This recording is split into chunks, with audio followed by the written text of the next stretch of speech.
లక్ష్మికి 4 సంవత్సరాల కూతురు ఉంది. ఆమె ఒక సాఫ్ట్వేర్ ఉద్యోగి.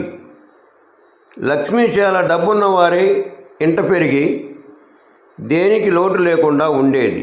కానీ వయసు కారణం వల్ల ప్రేమలో పడి తల్లిదండ్రులను ఎదిరించి మరీ పెళ్లి చేసుకుంది. లక్ష్మి ప్రేమించి పెళ్లి చేసుకున్న వ్యక్తి శేఖర్.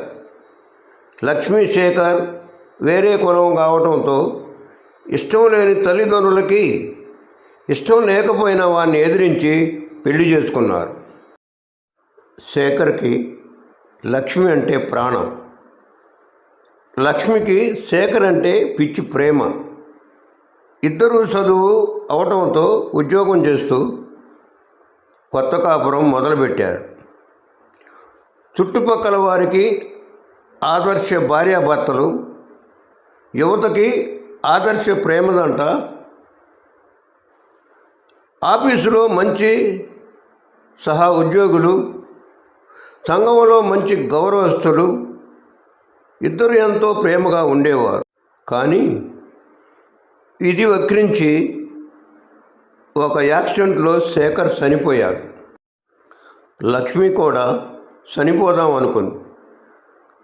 తన కూతురు ఏమైపోతుందోనన్న భయంతో ఆ ప్రయత్నం మానుకుంది. అత్త మామలు తల్లిదండ్రులు రమ్మన్నా వెళ్ళకుండా ఒంటరి తల్లిగా తన బిడ్డను పెంచుకుంది. కానీ బయట ప్రపంచం భర్త లేని ఆడదాన్ని ఏ విధంగా చూస్తుందో అదే వివక్షకు తాను గురైంది. ఆఫీసులో మగవాళ్ళ ఆకలి చూపులు, తండ్రి లేని బిడ్డపై లోకుల కళ్ళు, ఇలా సాగుతున్న తన జీవితంలోకి రిషి ఒక వసంతంలా వచ్చాడు.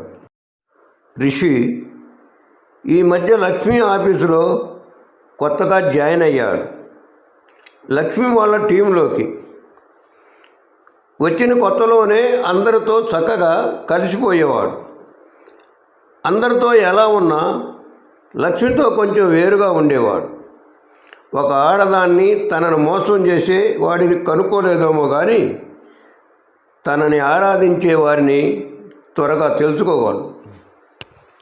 లక్ష్మితో రిషి ఎప్పుడూ హద్దులు దాటి ప్రవర్తించేవాడు కాదు. కానీ తన ప్రేమని, ఆరాధనను ఎప్పటికప్పుడు తెలియపరుస్తూ ఉండేవాడు. కానీ లక్ష్మి ఆ బంధానికి ఒప్పుకోలేకపోయింది. తను ఒక బిడ్డ తల్లి. రిషి ఇప్పుడు బాగా ఉన్నా తర్వాత తన బిడ్డ విషయంలో ఎలా ఉంటాడో అనే భావన రిషి గురించి తక్కువగా ఆలోచించేలా చేసింది. కానీ ఇది తప్పు అని త్వరలోనే తెలుసుకుంది. ఒకసారి లక్ష్మి కూతురు మెట్లపై నుంచి పడిపోయితే రిషి దగ్గరుండి తన రక్తం ఇచ్చి బ్రతికించాడు. అప్పటి నుండి రిషి చాలా దగ్గరయ్యారు. ఇలా ఉండగా ఎప్పటి నుంచో అమెరికా వెళ్ళాలి అన్న లక్ష్మి కోరిక హెడ్ ఆఫీస్ నుంచి లక్ష్మికి కాల్ లెటర్ వచ్చింది. కానీ రిషిని విడిచి వెళ్ళాలని లేదు. అలాగని తన జీవితంలోకి ఆహ్వానించి అతని జీవితం పాడు చేయాలని లేదు. ఈ తలంపుతోనే ఎన్నో నిద్రలేని రాత్రులు గడిపింది. కానీ చివరికి అమెరికా వెళ్ళాలని నిర్ణయించుకొని వెళ్ళటానికి అన్నీ ఏర్పాటు చేసుకుంది. ఆ రోజు రానే వచ్చింది. ఎయిర్ఫోర్స్కి రిషి లక్ష్మికి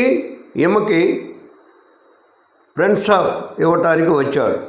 కానీ లక్ష్మి విడిచి ఉండటం తన వల్ల కావటం లేదు. ఇక్కడ పరిస్థితి కూడా అంతే. లాస్ట్ అనౌన్స్మెంటు వరకు రిషి పట్టుకొని ఉన్నాడు. ఇక వెళ్ళే టైంకి రిషిని గట్టిగా పట్టుకొని ఏడుస్తూ అమ్మా నాన్న కావాలి అంటుంది తనకు వచ్చి రాని మాటలతో. లక్ష్మి ఒక్కసారిగా అక్కడ ఏం జరుగుతుందో అర్థం కాక హిమసేను తీసుకునేలోపు రిషి లక్ష్మి చేతిని పట్టుకొని నన్ను విడిచి వెళ్ళకు అంటాడు కళ్ళనీళ్ళతో. లక్ష్మి రిషిని అలా ఒక్కసారి చూసేసరికి తనకు ఏడుపు వచ్చి రిషిని గట్టిగా పట్టుకొని ఆ మాటలతో మూగబోయిన కంఠం మాట నేర్చుకుంది. నీ స్నేహంతో నా జీవితం కొత్త కళని సంతరించుకుంది. నీ ఆప్యాయత నాలో లేనిపోని ఆశలు రేపుతున్నాయి. నీ ఆరాధన నాకే తెలియని నన్ను చూపుతుంది. నీ వాత్సల్యం నాకు నా వారిని గుర్తు చేస్తుంది.